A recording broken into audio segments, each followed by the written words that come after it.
le PASTEF convoque la jurisprudence de la France, ce qui est contradictoire pour un souverainiste, ensuite du Bénin. Mais si vous remarquez, il n'y a aucune autorité de ces juridictions sur le Sénégal. Mais curieusement, ils ont fait omerta sur la CEDEAO qui a une autorité sur le Sénégal. Et la CEDEAO a sorti un arrêté de Sidi Amar Ibrahim qui stipulait clairement que l'amnistie de faits graves est contraire aux droits des victimes. D'accord? Donc le Sénégal étant membre de la CEDEAO est soumis à cette jurisprudence-là. Et là, PASTEF l'a omis. Mais l'a omis pour après, plus tard, dans le contenu, vous verrez qu'ils essaient d'interpréter l'article 1er de la loi d'amnistie. Mais cet article-là a été d'une clarté limpide, si vous me permettez la répétition. Pourquoi alors on va interpréter quelque chose qui a été déjà clair? Mais là, force est de constater que la volonté ultime de PASTEF, c'est amnistier ses militants et sacrifier les autres. Et ça, nous sommes en train de dire que c'est pas normal et ça ne doit pas se faire. Nous réclamons une abrogation totale de cette amnistie et que justice soit faite. Maintenant, après, par la suite, il peut y avoir un pardon, il n'y a pas de souci sur ça, mais au moins on connaisse. Mais monsieur, est-ce qu'on peut abroger une loi donc qui... Oui, mais peut-être j'allais après par la suite répondre. Effectivement, j'ai dit je renvoie les Sénégalais au 1er mars 2024. Une tribune qui a été rédigée par 222 professeurs, dont des agrégés de droit, qui dit exactement que c'est possible. On est d'accord? Donc, le fait est possible.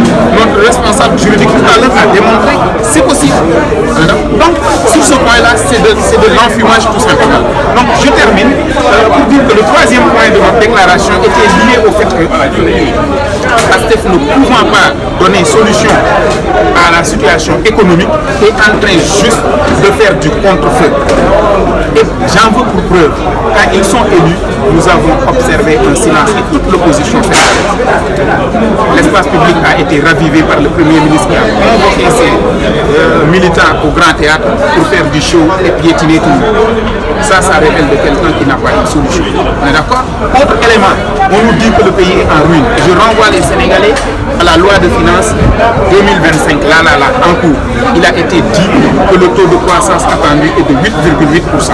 Moi, j'ai quand même des connaissances en sciences économiques, je suis formé dans ça. On ne peut pas avoir une économie en ruine et projeter une croissance de 8,8%. C'est faux, ils n'ont pas de solution. Et c'est ça qu'ils veulent cacher. Sur l'aspect juridique, mais qu'est-ce que nous sommes en train d'observer? C'est retour à l'envoyeur.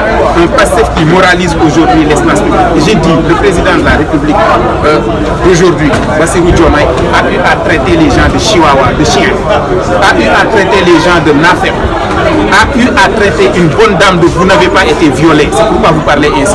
Alors ces gens-là, ils peuvent nous faire la leçon? Non. Donc nous manifestons notre soutien à l'activiste Ardouine qui a été jugé aujourd'hui et libéré, condamné par sursis. On est d'accord? Au même moment, un individu reconnu, identifié, membre de PASTEF, est en train de vaquer à ses occupations et à insulter de maire le président de la République. Voilà le deux poids, deux mesures qui fait que nous ne sommes pas convaincus de la sincérité. Donc c'est l'économie de ce que nous avons dit ici, en gros. Merci beaucoup. Oui, vous me rappelez votre nom? Dr Samba Faye, porte-parole de la République des Valeurs. Voilà, merci beaucoup.